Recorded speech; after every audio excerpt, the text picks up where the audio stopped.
New ইয়র্কের Manhattan থেকে আপনাদের সঙ্গে আছে আমি খালেদ মহিউদ্দিন। দেশের বেশিরভাগ মানুষ মনে করে জনপ্রশাসন গণবান্ধব নয়। এর আগের সরকারের আমলে আমলাতন্ত্র নিয়ে নানা ধরনের অভিযোগ জমে গিয়েছিল গত 53 বছর ধরেই। সেই অভিযোগের কারণেই সেই জনপ্রশাসন সংস্কারের উদ্যোগ নেয় সরকার এবং সংস্কার কমিশনের দায়িত্ব পান জনাব আব্দুল মুহিত চৌধুরী। জনাব মুহিত চৌধুরী আজকে আমাদের সঙ্গে আছেন, জনপ্রশাসন সংস্কার কমিশনের চেয়ারম্যান। তিনি জনপ্রশাসন সংস্কারের রিপোর্ট জমা দিয়েছেন। আপনাকে ধন্যবাদ, কৃতজ্ঞতা জানাই আমাদের অনুষ্ঠানে যোগ দেওয়ার জন্য। আপনাকে আবারও স্বাগত জানাই জনাব আব্দুল মুহিত চৌধুরী। অনেক ধন্যবাদ, অনেক ধন্যবাদ। Thank you so much. আমরা প্রথমেই আপনার কাছে একটু জানতে চাইবো যে রাজনীতিবিদদের কণ্ঠে আমরা যেমন শুনি যে এখন মাঠে থাকা ছাত্র সমন্বয়করাও হয়তো এমন ভাষণ দিতে পারেন, কিন্তু আমাদের একজন সিনিয়র সচিব যিনি আবার জননিরাপত্তার দায়িত্বে আছেন, তিনি বলছেন যে, আমি কোট করছি তাকে, যে দেশে বিপ্লব হয়েছে সে দেশে পরাজিত শক্তিকে কেউ রাখে না। প্রশাসনিকভাবে, দাপ্তরিকভাবে, আইনগতভাবে এই ধরনের বক্তব্য কিভাবে দেখছেন? এই ধরনের কথায় মব লিঞ্চিং, মব জাস্টিস আরো উস্কানি পেতে পারে কিনা? আমি জানি না কি প্রেক্ষাপটে স্বরাষ্ট্র সচিব এই কথা বলেছেন, তবে এটা তো স্বাভাবিক যে এই যে পরিস্থিতিতে সরকার পরিবর্তন হয়েছে, এটা বৈপ্লবিক বলাটা ভুল, এটা একটি অবিশ্বাস্য ঘটনা। তো সেই পরিস্থিতিতে মানুষের আশা আকাঙ্ক্ষা, যেহেতু সাধারণ মানুষ এই এই আন্দোলন ছাত্র জনতার আন্দোলন বলা হয়, তো কাজেই সাধারণ মানুষ ছাত্র সঙ্গে মিলে তারা এই আন্দোলন করেছেন এবং যে সরকার সরার কোনো সম্ভাবনা দেখা যাচ্ছিল না, সেই সরকারের পতন হয়েছে। কাজে এই আঙ্গিকে হয়তো কেউ বলে থাকতে পারেন, কিন্তু আমি মনে করি না যে রুল অফ লর ভায়োলেশন করা কোনোভাবেই কোনো ক্ষেত্রেই করা উচিত নয়। আইনের শাসন বজায় রাখতে পারলেই বোঝা যাবে যে আগের সরকারের সঙ্গে এই সরকার বা বর্তমান সময়ের একটা ব্যবধান আছে। এই ব্যবধানটা তৈরি করার একমাত্র স্থানই হলো আইনের শাসন প্রতিষ্ঠা করা। আপনাকে ধন্যবাদ। আমরা আরও একটা ব্যাপার দেখছি যে বৈষম্যবিরোধী ছাত্র আন্দোলনের আহ্বায়ক জনাব হাসনাত আবদুল্লাহ সম্প্রতি বলেছেন যে, আমি খুব করে চাইবো, কোট করছি তাকে, ধানমন্ডি 32-এ পরিণতি যেন সচিবালয় না হয়। আমি এটা খুব করে চাইবো, মন থেকে চাইবো, কোনো এক সময় হয়তো এবছর না হোক, 10 বছর পর হোক, 15 বছর পর, 20 বছর পর সচিবালয়ের পরিণতি যেন গণভবনের মতো না হয়। আমরা একটু মানে আমলাদের জনগণের জন্য কাজ করার এবং জনগণের শক্তি অনুধাবন করারও শক্তি তিনি জানান। আপনার একটু আমি মতামত একটু জানতে চাইবো যে আপনি কিভাবে দেখছেন যে এই ব্যাপারগুলি যে এরকম হইতেছে, গণভবনের মতো না হয় সচিবালয়ের পরিণতি যেন ধানমন্ডি 32-এর মতো না হয়। আমার মনে হয় এই বক্তব্যটা উনি দিয়েছেন, এটাতে এই জিনিসই স্মরণ করিয়ে দিতে চাচ্ছেন যে জনবিরোধী কার্যকলাপের সঙ্গে সম্পৃক্ত যদি হয় প্রশাসন যন্ত্র, এই ক্ষেত্রে আমি প্রশাসন যন্ত্রই বলবো, যে সচিবালয় প্রশাসন যন্ত্রের কেন্দ্রবিন্দু, সেখানে তারা যদি এখন এবং আগামী দিনে জনবিরোধী কাজকর্ম করেন, তাহলে এই ঘটনার পুনরাবৃত্তি হতে পারে। সেটাই সম্ভবত উনি সতর্ক করে দিয়েছেন। আমার মনে হয় যে এই সতর্কবাণীটা সঠিক, সবাইকে সজাগ থাকা। আপনার কি কোনো কারণে এরকম মনে হয় যে যারা সিভিল সার্ভেন্ট আছেন বা যারা সরকারি কর্মকর্তা আছেন একদম উপরের দিকে, তারা কি কোনো কারণে এই সরকারের সাথে তাদের একটা দূরত্ব আছে? বা তারা কি মানে এরকম একটা কথা বলা হয় যে সরকারের উপদেষ্টাদের কথা সচিবরা শোনেন না, কথাটা কি ঠিক? আসলে এটা আমি ঠিক আমার মনে হয় না। আমি যতটুকু দেখছি সবাই কাজ করার চেষ্টা করছেন, তবে একটা বিষয় আমার মনে হয়, সেটা হলো যে সরকারি আমলারা, আমি নিজেও চাকরি করেছি, আমরা বিধিবিধানের মধ্যে চলতে হয়। কিন্তু আমরা যদি রাজনৈতিক নেতৃত্বের কথা বলি, তারা অনেক সময় এই বিধিবিধান অনুসরণ করতে চান না বা ব্যত্যয় করতে চান। তো এই নিয়ে কর্মকর্তাদের সঙ্গে রাজনৈতিক নেতৃবৃন্দের একটা ভুল বুঝাবুঝির স্থান রয়েছে। এটা দুই পক্ষকেই বুঝতে হবে যে রাজনৈতিক যারা আসেন তারা, আমি এখনকার যারা আছেন তাদেরটাও আমি একদিকে রাজনৈতিক একটা পরিবর্তনই হয়েছে, কাজে রাজনৈতিক সরকারি বলবো, এই যে তাদের কতগুলা মানে আইডিয়ালস পলিসিস চিন্তা করেই তারা এই কাজটা করেছেন। সেই আঙ্গিকে দেখলে সেই জিনিসটা মেনে নিয়ে কাজ করতে হবে। হয়তো সর্বক্ষেত্রে পূর্বে প্রচলিত আইনের বা বিধানের বা রীতিনীতির সঙ্গে কিছু ব্যত্যয় হতেই পারে, কিন্তু এটা আমার মনে হয় না যে এটাতে আকাশ ভেঙে পড়বে মাথায়। ওকে, আমরা এর আগে যত অরাজনৈতিক সরকার দেখেছি, আপনিও অরাজনৈতিক সরকারের উপদেষ্টা ছিলেন, এর আগে যত অরাজনৈতিক সরকার দেখেছি তাদের সাথে আমলাদের বা যারা সরকারের অ্যাডমিনিস্ট্রেটিভ সাইড পরিচালনা করতেন তাদের এত বিরোধের কথা বা এত মতান্তরের কথা শুনি নাই। এইবার যতটা শোনা যাচ্ছে, মাফ করবেন স্যার, এটার কি বিশেষ কোনো কারণ আছে? না না, ওইটা হলো আমরা যে মানে তত্ত্বাবধায়ক সরকারের যে কনসেপ্টটা ছিল সেটা তো মাত্র 3 মাস সময়ের বিষয় ছিল। কাজেই ওই 3 মাস দিয়ে এখন যেটা চলছে এটা তো অন্তত 1-1.5 বছর তো থাকবেই। কাজেই হয়তো আরো বেশিও থাকতে পারে, আমি জানি না, এটা এখন তো প্রেডিক্ট করা যাবে না। তো কাজেই এই দীর্ঘমেয়াদী যে সরকার, অবশ্যই এই দিক দিয়ে দেখলে ডক্টর ফখরুদ্দিনের সরকার 2 বছরের ছিল, কিন্তু তখন সেনাবাহিনী অ্যাক্টিভলি ইনভলভ ছিল। এখনকার সরকার কিন্তু ঠিক ওইভাবে সেনাবাহিনী দ্বারা পরিচালিত না, কাজেই এই একটা ব্যবধান আছে। কিন্তু আদারওয়াইজ আমার মনে হয় দীর্ঘমেয়াদী হওয়ার কারণে হয়তো কিছু কিছু সমস্যা হচ্ছে, বাট আর কিছুটা আছে যে এই সরকারে যারা আছেন তারা নিজ নিজ কর্মক্ষেত্রে সবাই অনেক অবদান আছে, এনজিও সেক্টরে কাজ করেছেন এবং আন্দোলনের মধ্যে যারা তারা জড়িত ছিলেন, কিন্তু তাদের যে প্রশাসনিক জ্ঞান বা দক্ষতা, এইটা আমার মনে হয় যে তারা সকলের মধ্যে পূর্ণ মাত্রায় নেই, আমি এভাবেই বলবো। বা এই রুলস প্রসিডিওর, গভর্নমেন্ট চলে রুলস অফ বিজনেস এর মাধ্যমে, তো এই রুলস অফ বিজনেস সম্পর্কে তো তাদের সকলের পূর্ণ মাত্রায় ধারণা থাকার কথা নয়। এই কারণে হয়তো কিছু ভুল বোঝাবুঝি হয় আর কি। আপনি রুলস অফ বিজনেসের কথা বলছিলেন জনাব চৌধুরী, কিন্তু আপনি দেখবেন যে সরকার আর্থিক সংকটে আছে, যেটা খোলাখুলি তারা স্বীকারও করছে। তার জন্য তারা ভ্যাট ট্যাক্সের মতো বিষয়ও বাড়িয়েছে বা বাড়ানোর প্রস্তাব করেছে বাজেটের আগে। এরই মধ্যে গত প্রায় 16 বছর ধরে বঞ্চিত এমন 764 কর্মকর্তাকে ভূতাপেক্ষ পদোন্নতি দিয়ে রোববার প্রজ্ঞাপন জারি করেছে জনপ্রশাসন মন্ত্রণালয়।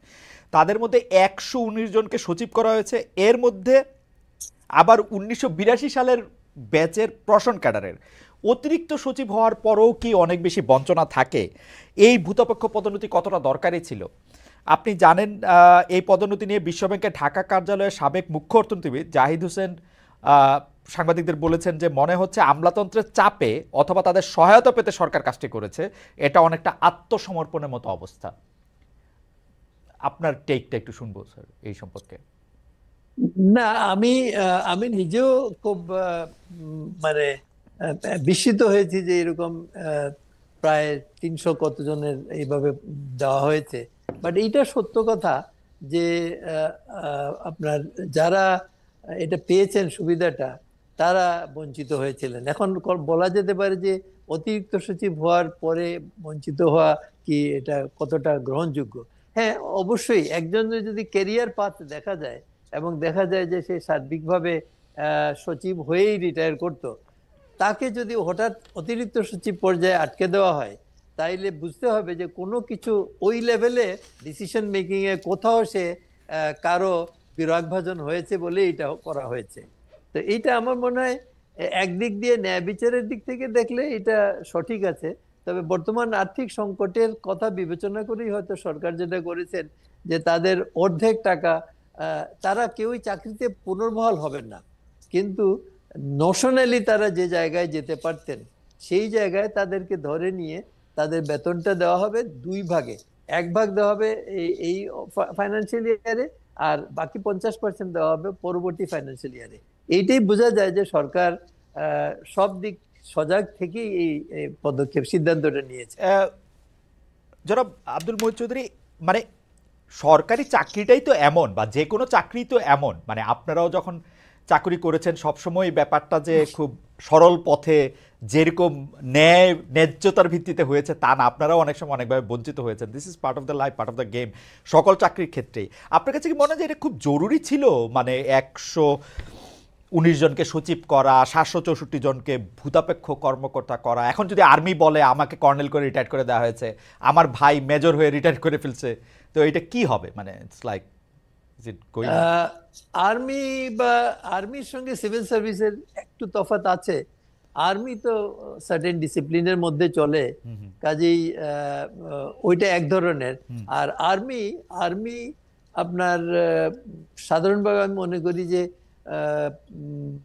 এই যে day to day business of the government সেখানে তো ইনভলভ থাকে না, কাজেই তাদের ফেভার ডিস্ট্রিবিউশনের অপরচুনিটি কম। বাট ফেভার্স, আমলাকে দিয়ে কাজ করিয়ে নেওয়াটা সব সরকার চায়।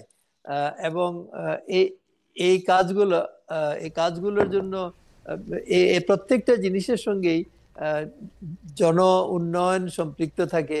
তো সেই জন্য এইখানে আপনার এই ধরনের ইনফ্লুয়েন্স করার টেন্ডেন্সিটা বেশি থাকবে।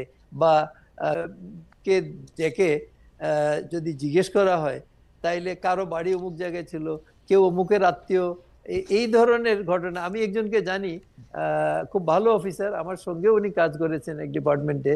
তো উনি ডেপুটি সেক্রেটারি হিসাবে বাইরের ক্যাডার থেকে এসে সেক্রেটারিতে ঢুকেছিলেন। এই ডেপুটি সেক্রেটারি হিসাবে উনি রিটায়ার করেছেন, উনি আর উঠতে পারেননি। তো এটা আমি জানি যে এটা তো অত্যন্ত অন্যায়ভাবে করা হয়েছে। এবং তার রিলেশনশিপ, তার কোনো এক রিলেশনের কারণে, যে তার আত্মীয় অমুক দলের লোক, এই জন্য তারে দেওয়া যাবে না, এটা তো ঠিক না। জনাব চৌধুরী, একটি প্রশ্ন আমাদের দর্শকরা করছেন, আমার মনেও একটু আসছে, সেটি অনেকটা এরকম, যারা হচ্ছে অন্যায়ভাবে ফেভার পেয়েছেন, ধরেন যার আসলে যুগ্ম সচিব হওয়ার কথা না, সিনিয়র সচিব হয়ে রিটায়ার্ড করেছেন, তাদেরকে কি ডিমোটেড করা হবে? না, সেটা তো আর সম্ভব হবে না। Once given you can't take away. Okay, okay, ঠিক আছে। আমাদের পরের বিষয়টি হচ্ছে যে অন্তর্বর্তী সরকারের সময় চাকরি প্রার্থীদের আন্দোলনের মুখে আপনার নেতৃত্বে সরকার গঠিত কমিটি সুপারিশ দিয়েছিল।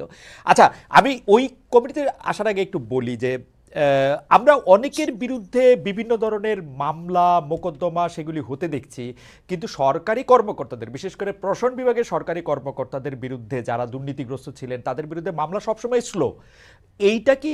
এইটা আপনার কি মনে হয়? বা এটা যারা অতীতে বিভিন্ন রকম সুবিধা নিয়েছেন, দুর্নীতি করেছেন, স্পষ্টভাবে নানা ধরনের কিছু করেছেন, সেইটি আপনি কিভাবে দেখেন, যদি আমাদেরকে অল্প করে একটু বলেন। এখন না, বেসিক্যালি এসিসি আছে, অ্যান্টি কারাপশন কমিশন, সেইখানে যারা ছিলেন তারা তো অনেক আগের থেকে ছিলেন।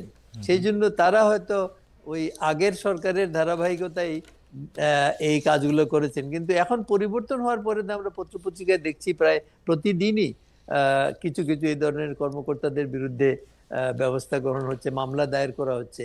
তো এইটা it is because of the change of the, মানে ওখানে এসিসি তেও রেজিম চেঞ্জ হয়েছে। আগে এতদিন পর্যন্ত আগের রেজিমই বহাল ছিল, কাজে তারা তো কিছুটা আগের সেই ধারাই কাজ করেছেন বা কাজ করেন নাই, যেটা এই সময়ে করা উচিত ছিল। তো এখন নতুন সেটআপের পরে আমি দেখছি কিছু পরিবর্তন হয়েছে। কিন্তু এই যে রেজিম চেঞ্জের ফলে যে অনেক কিছু হয়, যেমন আমাদের অনেক দর্শক এখন প্রশ্ন করছেন যে 43তম বিসিএসের যে দ্বিতীয় গেজেটে বাদ পড়া যে 227 জনের প্রজ্ঞাপন এখনো হয় নাই, ঝুলে আছে, কি কারণে সেটা আবার নতুন করে যাচাই বাছাই করা হচ্ছে, কেউ এটা কিছু বলতে পারে না। এইটা মনে হয় না যে আগের রেজিম যেভাবে করে তাদের পক্ষের লোকদেরকে যেভাবে সামনে আনতো, এই এখনকাররা আবার মানে ঠিক উল্টোটা করছে? এটা কি মানে ন্যায্য হচ্ছে কিনা সেইটা? না, আমার মনে হয় না। কারণ আগের রেজিমের ব্যাপারে যে মানে ধারণা আমরা বাইরের থেকে দেখে বুঝেছি, সেটা হলো যে একজন যারা চাকরি প্রার্থী তাদের পরীক্ষা পাস, এটা নির্ভর করত মানে নিরাপত্তার লোকজন গিয়ে তাদের গ্রামের বাড়ি পর্যন্ত গিয়ে, আত্মীয় স্বজনের বাড়িতে গিয়ে যাচাই করে আসতো কোনোভাবে তার সঙ্গে তার পরিবারের কারো কোনো সম্পৃক্ততা আছে কিনা রাজনীতির সঙ্গে। সেই রাজনীতি অবভিয়াসলি যারা সরকার পরিচালনা করেছিলেন তাদের বিরুদ্ধে কোনো রাজনীতির সঙ্গে দূর সম্পর্কের আত্মীয় সম্পর্ক থাকলে আমরা শুনেছি, আমি জানি না।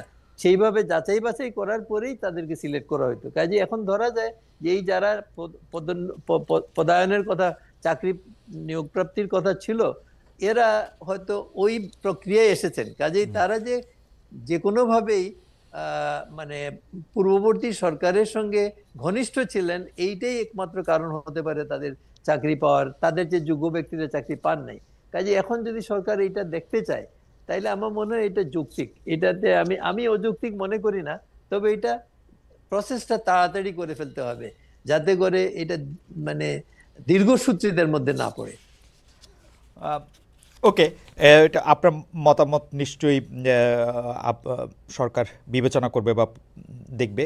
আপনার যে সুপারিশে আসি, অন্তর্বর্তী সরকারের সময় চাকরি প্রার্থীদের আন্দোলনের মুখে আপনার নেতৃত্বে যে কমিটি তার সুপারিশ দিয়েছিল সরকারি চাকরিতে প্রবেশের বয়স ছেলেদের 35 এবং মেয়েদের 37, কিন্তু সরকার 32 বছর করে অধ্যাদেশ জারি করেছিল।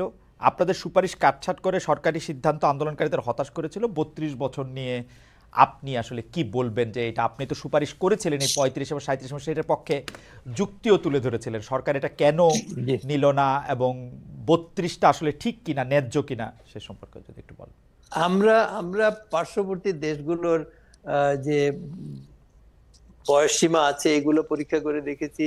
আমাদের এখানে দীর্ঘদিন ছাত্রছাত্রীরা পড়াশোনা ঠিক মতো করতে পারে নাই।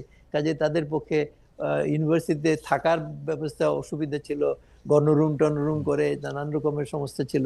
এই কারণে আমরা সব কিছু বিবেচনা করে 35 বছর রিকমেন্ড করেছিলাম, যে যাতে 3 বছর করোনা ভাইরাস এবং এই ইউনিভার্সিটির প্রেক্ষিত সার্বিক বিভিন্ন বিশ্ববিদ্যালয়ের বিদ্যমান পরিস্থিতিতে এরা পরীক্ষা দিতে পারে নাই। তা আমরা ঠিক করেছিলাম যে 35 বছর হয় যদি, তো তারা পরীক্ষা দিয়ে একটা চান্স নিল, যদি পায় চাকরি পেতে পারলো, না হলে হলো না। আর মেয়েদের ক্ষেত্রে এটা আমরা সব দেশেই মেয়েদের ক্ষেত্রে বয়সটা আলাদা।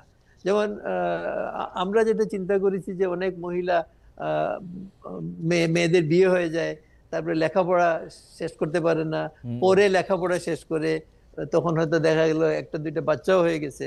তো এইগুলা চিন্তা করে আমরা মেয়েদের ক্ষেত্রে 37 বছর বলেছিলাম। যেমন এখন সরকারি ডাক্তারদের ক্ষেত্রে কিন্তু আপনার ভর্তির বয়সসীমা হলো, চাকরির বয়সসীমা হলো 32। তো সেটা এখন আছে, আগের থেকেই আছে। তা আমরা 32-এর জায়গায় 35 বলেছিলাম অন্য সকলের ক্ষেত্রে, মহিলাদের ক্ষেত্রে 37। তো এটা আমি মনে করি আমাদের সুপারিশ খুবই যৌক্তিক ছিল।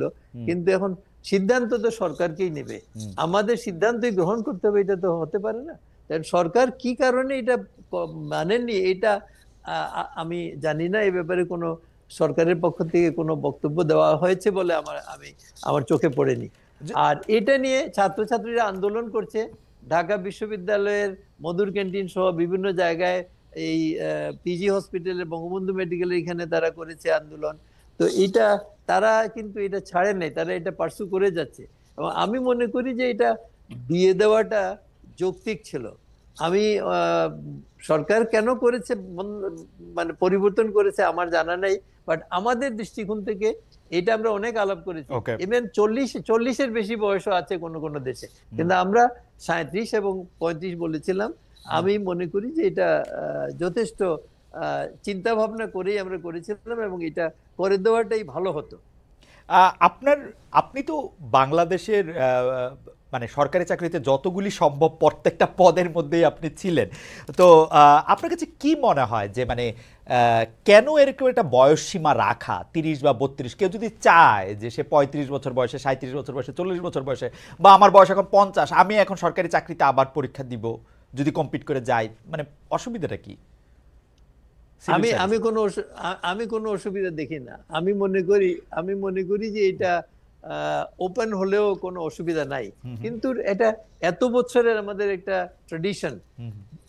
একটা হলো যে if you want to teach a parrot, catch him young.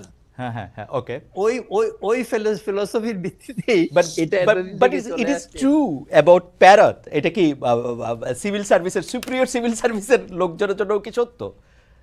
না, মানে একটা জিনিস হলো যে একটা বয়সের পরে মানুষের চিন্তা ভাবনা সুদৃঢ় হয়ে যায়। আচ্ছা। তার লাইকস ডিসলাইকস। তো এই জন্য যেমন আমরা যখন পরীক্ষা দিয়েছি আমাদের সময় 25 ছিল বয়স, 21 থেকে 25। তো আমরা আমরা ইউনিভার্সিটি থেকে পড়াশোনা করেই বের হয়েছি এই চিন্তা করে যে আমরা সিভিল সার্ভিসের পরীক্ষা দেব। পরীক্ষা দিয়েছি। আমি like several of us we were very lucky, আমরা প্রথমবারই চাকরি পেয়ে গেছি।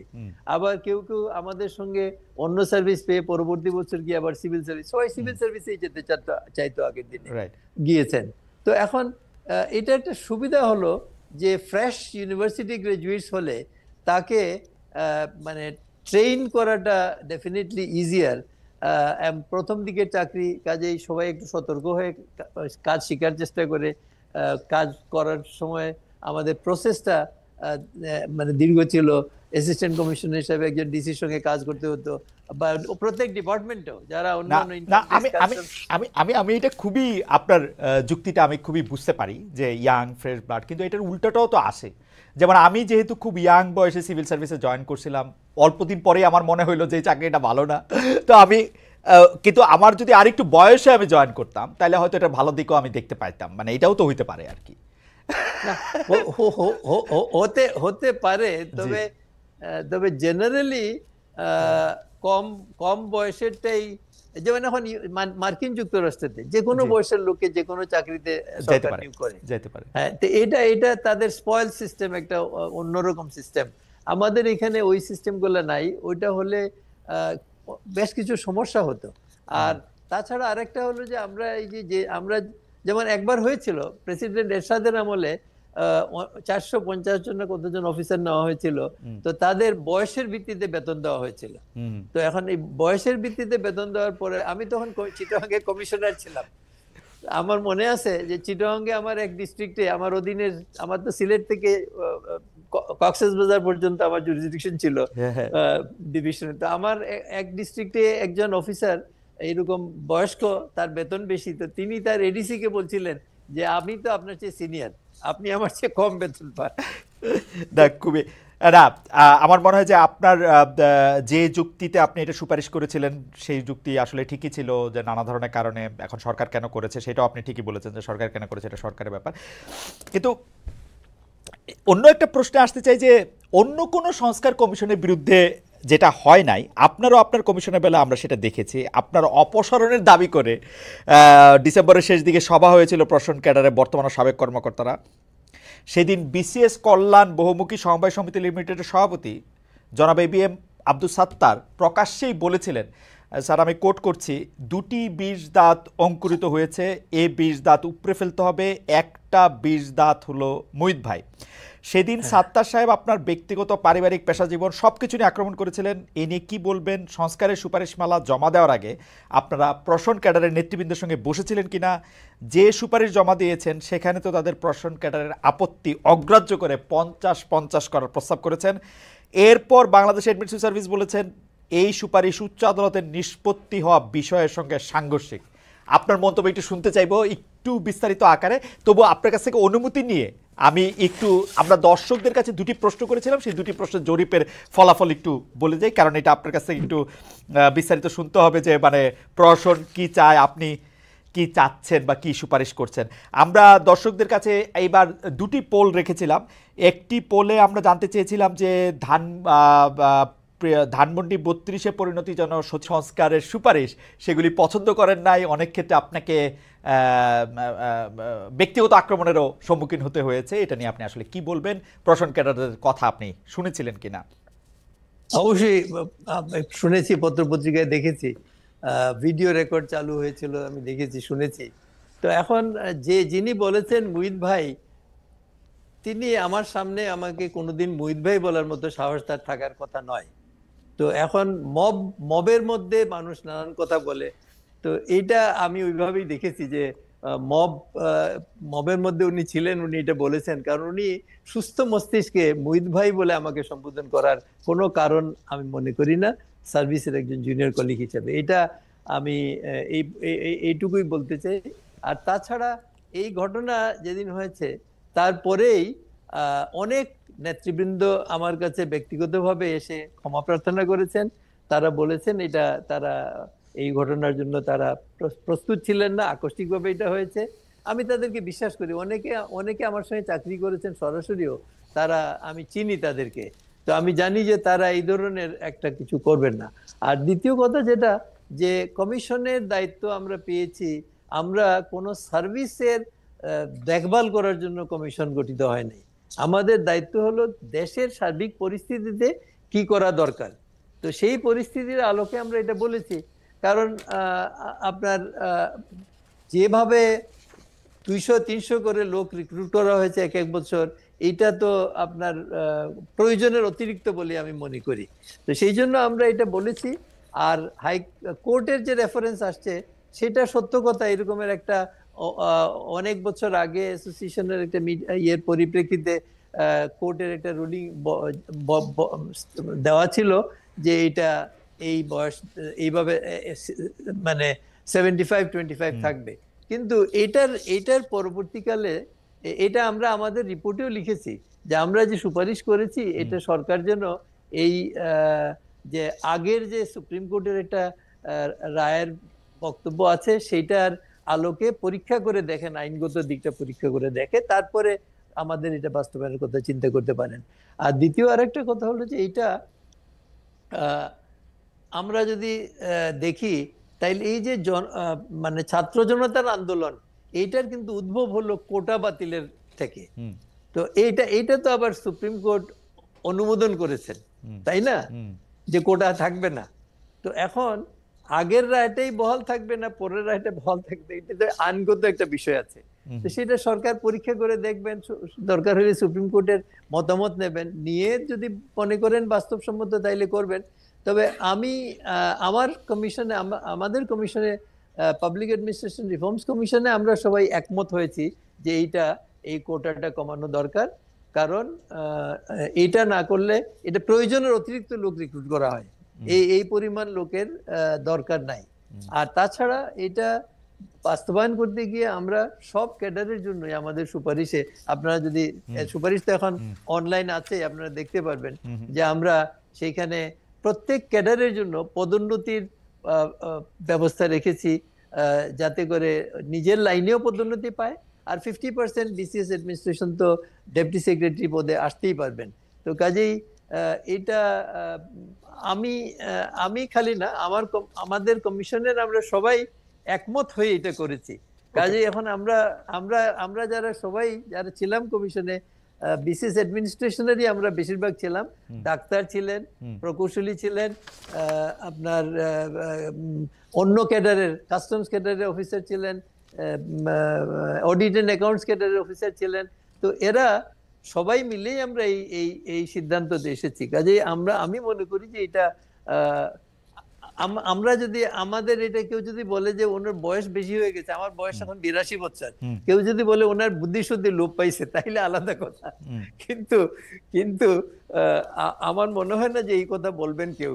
আমরা সবাই মানে সজ্ঞানে চিন্তা ভাবনা করে এইটাতে এসেছি। এবং আমি মনে করি যে এটা আমাদের মধ্যে দুই একজন আলোচনা এসেছিল এটা শেষের দিকে, যে এই পরিস্থিতিতে এটা আমরা চেঞ্জ করব কিনা, কিন্তু আমরা সবাই একমত হয়েছি যে না, চেঞ্জ করব না, আমরা এটাই সঠিক আছে।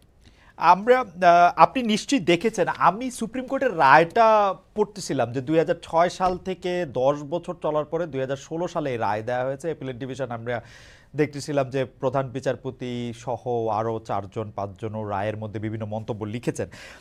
আমি যেটা বলতে চাই যে এই যে উনারা যেটা চিন্তা করছেন যে মানে স্যার আপনিও অ্যাডমিন ক্যাডারে ছিলেন, মানে অ্যাডমিনের সার্ভিসটাই তো আসলে সেক্রেটারি হওয়ার জন্য বা সেক্রেটারিয়াল পোস্টগুলি পাওয়ার জন্য পরে, সেইটা কেন পরীক্ষা দিতে হবে, সেইটা কেন আসলে অর্ধেক থাকবে, বাকি অর্ধেক সবার জন্য থাকবে, এইটার ক্ষেত্রে সবচেয়ে বেশি আপনি কোন যুক্তিটা আপনারা কমিশনে দেখেছিলেন যে কেন এটা কমাতে হবে, 75 থেকে 50 করতে হবে?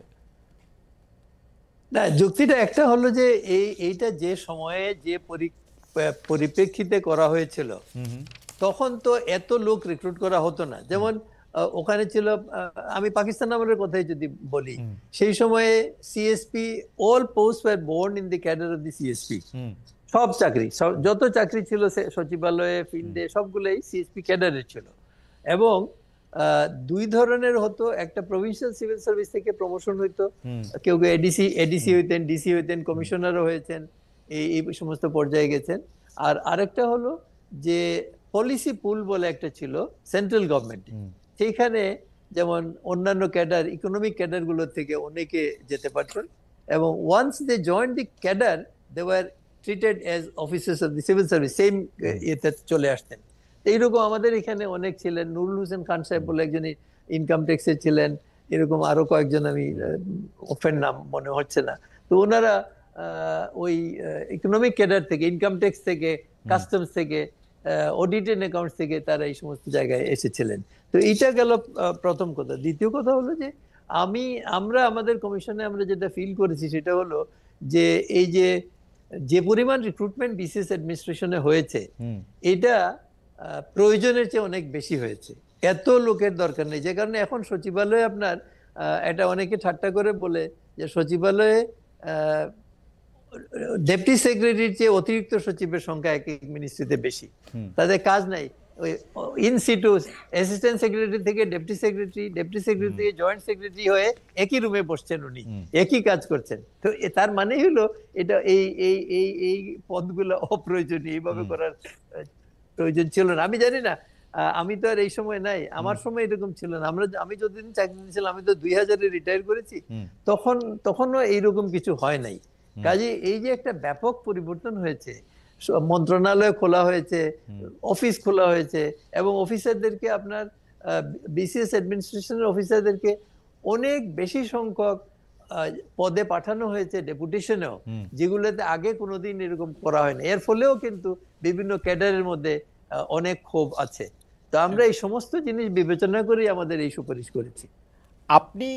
আপনাদের এইটা ঠিক যে আপনাদের সুপারিশে জনপ্রশাসন ক্যাডার সন্তুষ্ট না, অন্যদিকে আবার আন্তঃ ক্যাডার বৈষম্য নিরসন পরিষদ থেকে আপত্তি তোলা হয়েছে। উপসচিব পদে পদোন্নতির ক্ষেত্রে 50% প্রশাসন ক্যাডার থেকে, বাকি 50 অন্য ক্যাডার থেকে নেওয়ার বিষয়টি তুলে ধরে সংবাদ সম্মেলনে আপনাদের প্রতি এই যে পরিষদের সমন্বয়ক মফিজুর রহমান প্রশ্ন করেছেন, কেন সেটা মেধার ভিত্তিতে হবে না? যদি তারা মেধাবী হয় তাহলে পরীক্ষা দিতে সমস্যা কোথায়? এটা আসলে মানে আবার এইটাও বলা হয়েছে যে দুনিয়া চলতেছে ম্যানেজমেন্ট সিস্টেমে আর বাংলাদেশ চলছে অ্যাডমিনিস্ট্রেটিভ সিস্টেমে। আপনি কি মনে করেন যে আসলে সরকারি চাকরি পিএসসির মতো এরকম একটা জায়গা থেকে পরীক্ষা দিয়ে, যেটা আসলে আমি কিছুদিন এই চাকরি করছি বলে আমার বন্ধুরা বা আমার, বিশেষ করে আমার যারা জুনিয়র আছেন, তারা আমাকে বারবার বলতেছেন যে স্যার আমরা আর কতবার পরীক্ষা দিব, এবং পরীক্ষা দেওয়ার জন্য আমরা ছুটি কোত্থেকে পাবো? আমরা মাঠে কাজ করি, দিনের মধ্যে 18 ঘন্টা 20 ঘন্টা আমাদের কাজ করতে হয়, আমরা এই পরীক্ষাটার মধ্যে আমরা বসবো কিভাবে? আমাদের মানে এইটা কি একটু ভাবছেন কিনা স্যার আপনারা যখন সুপারিশ করছেন যে ওরা আসলে পরীক্ষার ব্যাপারে? আমি বলি, প্রথম একটা কমিটি হয়েছিল যখন মাহবুবুজ্জামান সাহেব ক্যাবিনেট সেক্রেটারি ছিলেন। আমি সেই সময় নিপা বলে একটা প্রতিষ্ঠান ছিল, তাতে ডাইরেক্টর ছিলাম। তো আমি ওই কমিটির সদস্য সচিব ছিলাম। ওই সময় প্রথমেই করা হয়েছিল যে সিনিয়র স্কিল পেতে গেলে পরীক্ষা দিতে হবে, এবং পরীক্ষা দিয়ে এই পরীক্ষাটা পাবলিক সার্ভিস কমিশন নেবে, এই পরীক্ষায় পাস না করলে সিনিয়র স্কিল প্রমোশনই পাবে না। তো এটা তো তখন হয়েছিল, তখন তো কেউ আপত্তি করে নাই। গভর্নমেন্ট কি প্রক্রিয়ায় নেবে এটা গভর্নমেন্ট সিদ্ধান্ত নেবে, এটা তো আমার কথা তো কাজ হবে না। আমি কি পছন্দ করি সেটা তো কথা না। আর দ্বিতীয় কথা হলো যে এই যে আমরা পরীক্ষা দেব, আমাদের যারা পরীক্ষা দেবে ডেপুটি সেক্রেটারি হওয়ার জন্য, তারা কি সবাই মাঠে কাজ করে? তারা তো বিভিন্ন প্রতিষ্ঠানে কাজ করে। ঢাকায় বিভিন্ন প্রতিষ্ঠানে, কর্পোরেশন থেকে শুরু করে যারা মাঠে কাজ করে, মানে উপসচিব হওয়ার জন্য তো বেশিরভাগ মাঠেই থাকে।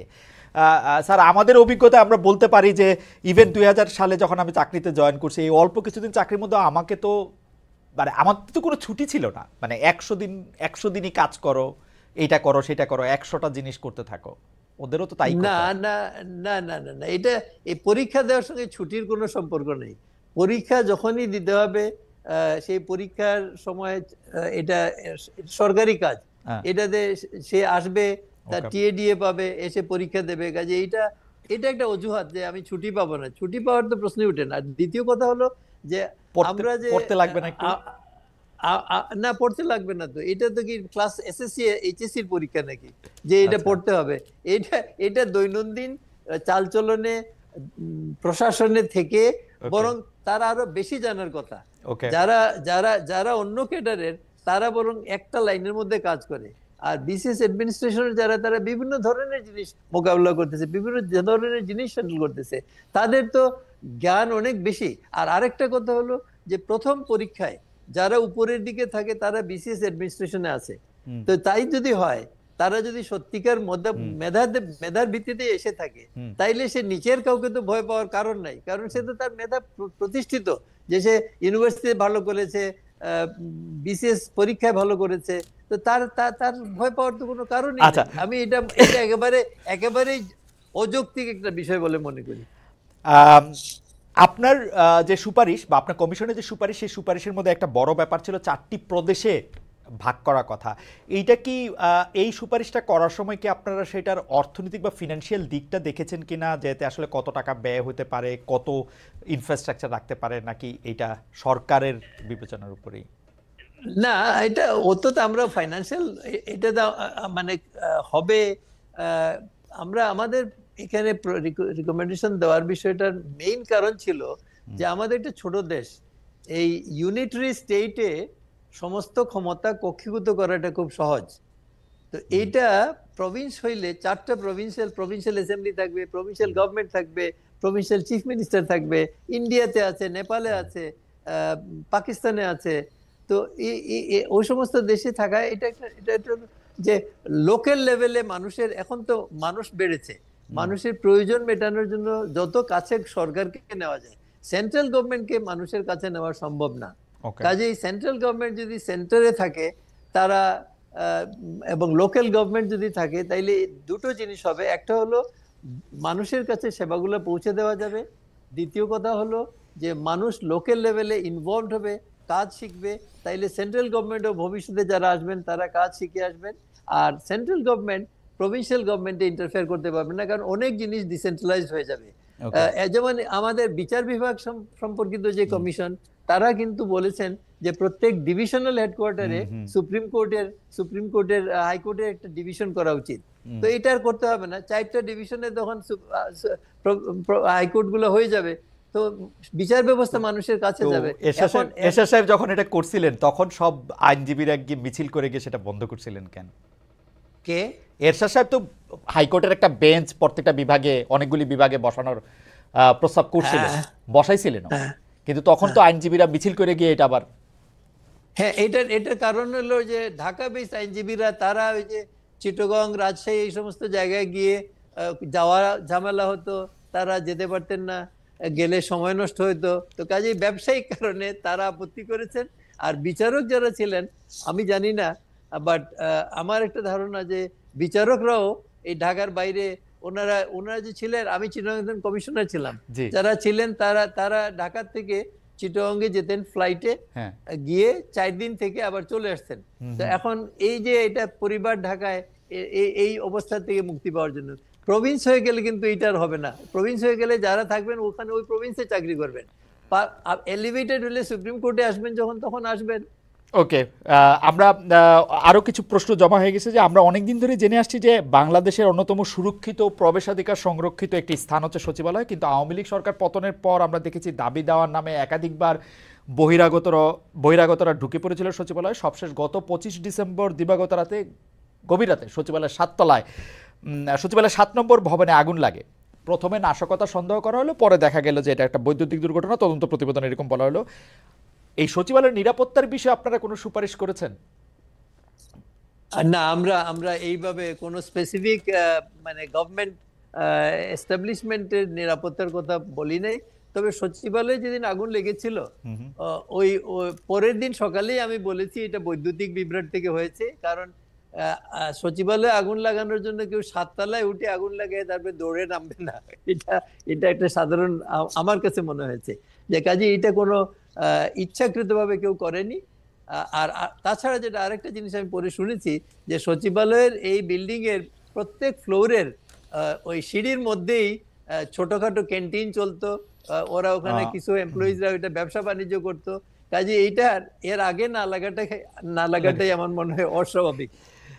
আচ্ছা, আপনারা সুপারিশমালা তৈরি করার জন্য সাংবাদিকদের সঙ্গে মতবিনিময় করেছেন।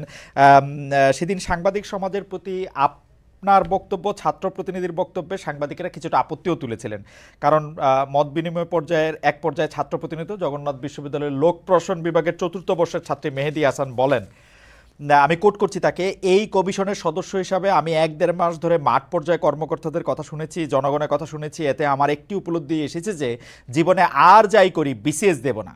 একজন উপসচিব, যুগ্ম সচিব, ডিসি তার ঊর্ধ্বতন কর্মকর্তাদের সঙ্গে যে আচরণটা করে, তাদের যে আমরা পাবলিক সার্ভেন্ট বলি, তারা আসলে পাবলিক সার্ভেন্ট নয়, তারা হচ্ছেন তাদের সিনিয়রদের সার্ভেন্ট। কাজের চেয়ে ঊর্ধ্বতনের প্রতি যে এইভাবে আনুগত্য দেখাতে হয়, এর বাইরেও সরকারের মতাদর্শ প্রমাণ করতেও তাদের অনেক বেশি এফোর্ট দিতে হয়। এক্ষেত্রে পরিবর্তন নিয়ে আপনারা কি ভেবেছেন? আমি এই প্রসঙ্গে একটু বলতে চাই, স্যার আপনারা যারা সিএসপি ছিলেন তাদের যে মানে আমরা তাদেরকে জানি যে তারা খুব দাপুটে অফিসার ছিলেন। আমাকে একজন সিএসপি অফিসার নিজে বলেছেন, সেক্রেটারি ছিলাম আমরা, আমার সামনে কোনোদিন জয়েন্ট সেক্রেটারিও বসতে পারেনি। তো স্যার এই যে একটা অবস্থা, মানে এই যে মানে মানে মানে এই যে সিনিয়রদের সার্ভেন্ট হওয়াটা, এইটা আপনি আসলে কিভাবে দেখছেন, বা সুপারিশে এটা কি পরিবর্তনের কথা বলেছেন? এটার একটা লেজ প্রশ্নও আছে স্যার। ১ থেকে ১০ পর্যন্ত যাদেরকে আমরা অফিসার বলতেছি গ্রেড, তাদের বেতন আর ১১ থেকে ২০-এর যাদের বেতন, তাদের মধ্যে এত বেশি বৈষম্য কেন, বা বৈষম্য বেশি বলে মনে হয় কিনা আপনার? প্রথম কথা হলো, বেতনের বিষয়টা আমাদের আওতার মধ্যে ছিল না। এটা আলাদা পে কমিশনের বিষয়। সবসময় বেতন পে কমিশনের মাধ্যমে নির্ধারিত হয়, কাজে এইটার ব্যাপারে আমি বলতে পারবো না। তবে আপনি যেটা বললেন, আপনি একটা মানে আমার সঙ্গে যারা চাকরি করেছেন তাদের সঙ্গে কথা বলে, আপনি যত ২০০-৩০০ লোকের সঙ্গে কথা বলেন, আপনি খুঁজে বের করে, যদি তারা বলে যে আমার সামনে চেয়ারে বসানো থাকা দরকার, যেন all issues can be referred to that commission, যেটা আমরা রিকমেন্ডও করেছি, এবং যাতে এটা বাইরের থেকে দেখে তারা বলতে পারেন, অ্যাডভাইস দিতে পারেন গভর্নমেন্টকে। এটা আবার শেষ প্রশ্ন, জনাব আব্দুল মঈন চৌধুরী, এটা আপনার কাছে কেমন লাগে যে এখন দেখা যাচ্ছে যে সবচেয়ে বেশি আকাঙ্ক্ষিত চাকরিটি সরকারি চাকরি, স্পেশালি প্রশাসন ক্যাডারের চাকরি, এটার কারণটা কি আসলে? মানে আমার এটা মানে আমি প্রশ্নটা একটু স্যার একটু বিস্তারিত করি, যে আমরা দেখব যে সরকারি আমলা খারাপ, সরকারি পুলিশ খারাপ, সরকারের বিভিন্ন জায়গায় তারা ঘুষ খায়, এরকম কথা আমরা পাবলিক স্ফেয়ারে দেখি। সরকারের সব কিছু খারাপ, শুধু সরকারি চাকরিটা ভালো। এটা কেমনে, মানে এটা কেন এরকম? ওই যে সবকিছু খারাপ বলেই সরকারি চাকরিটা ভালো। মানে সরকারের, আমি বাইরে থেকে বলতেছি সরকার আমলা খারাপ, কিন্তু আমি এই চাকরিটা চাইতেছি হচ্ছে সবচেয়ে বেশি পরিমাণে। এই চাকরিটার জন্য কারণ হলো সুযোগ সুবিধাটা বেশি ওখানে, সেই জন্য অনেক ধরনের সুবিধা হয়। এবং যেমন গত কয়েক বছরে তো সরকারি কর্মকর্তাদের, পার্টিকুলারলি বিসিএস অ্যাডমিনিস্ট্রেশন অফিসারদের যে গাড়ি টাড়ি এই সমস্ত অনেক সুযোগ সুবিধা দেওয়া হয়েছে, প্লট দেওয়া হয়েছে বিভিন্ন ব্যক্তিকে। তো এইগুলা অ্যাটলিস্ট এইগুলা তো লোভনীয় বিষয়। কাজেই একটা প্লট পেলে, কেউ যদি প্লট পায়, আমি অনেককে দেখি তারা, আমি রিটায়ার করেছে, আমি জিজ্ঞেস করলাম কোথায় থাকেন, স্যার আমার একটা ফ্ল্যাট আছে, কিংবা কেউ বলে বর্ণানীতে আমার একটা ফ্ল্যাট আছে। আমি খুব মানে আমোদ পাই এটা। গুলশান বর্ণানীতে তো আমি খালি সচিবদের বাসাটাই দেখি, হয় সরকারি বাসা নাইলে প্রাইভেট বাসা, কিন্তু না সরকারি বাসাগুলো তো গভর্নমেন্ট দিচ্ছে, মানে হয় না সরকারি বাসার বাইরেও, মানে নিজেদের বাসা, মানে আমি বলতে চাইতেছিলাম যে হয় নিজেরাই থাকে, অথবা ডেভেলপার দিয়ে 10টা ফ্ল্যাট বানায় 5টাতে মিলা থাকে, ওরকম দেখতেছি। কিন্তু আমি যেটা বলতে চাইতেছিলাম, আমি যেহেতু এদিকের চাকরি আর ওদিকের চাকরিও করছি, আমার ব্যাচমেট যারা এখন সরকারি চাকরি করতেছেন, আমি দেশে থাকতেও তাদের অন্তত 2 গুণ বা 3 গুণ বেতন পাইছি। মানে বেতনের দিক দিয়ে তো এটা খুব আকর্ষণীয় চাকরি না। আকর্ষণটা তাহলে আসলে কি? উপরি, যেটা বলা হয় উপরি। আমরা অনেক অনেক অনেক ধন্যবাদ জনাব আব্দুল মঈন চৌধুরী, আপনার সাথে আমরা অনেকগুলি বিষয় আমরা জানতে পারলাম। আপনি অনেকগুলি বিষয়ের খোলামেলা জবাব দিয়েছেন এবং আপনি আমাদের সাথে অনেকক্ষণ পর্যন্ত ছিলেন। আমাদের কৃতজ্ঞতা জানবেন, অনেক দর্শক দেখেছেন আপনাকে এবং বিভিন্ন ধরনের প্রশ্ন করেছেন, সরকারি বেসরকারি কর্মকর্তারা তার মধ্যে ছিলেন। আপনাকে অনেক অনেক ধন্যবাদ এবং কৃতজ্ঞতা। দর্শক, আমাদের সঙ্গে নিশ্চয়ই আপনাদের আবার দেখা হবে পরের অনুষ্ঠানে। সে পর্যন্ত আপনাদের অনেক অনেক ধন্যবাদ।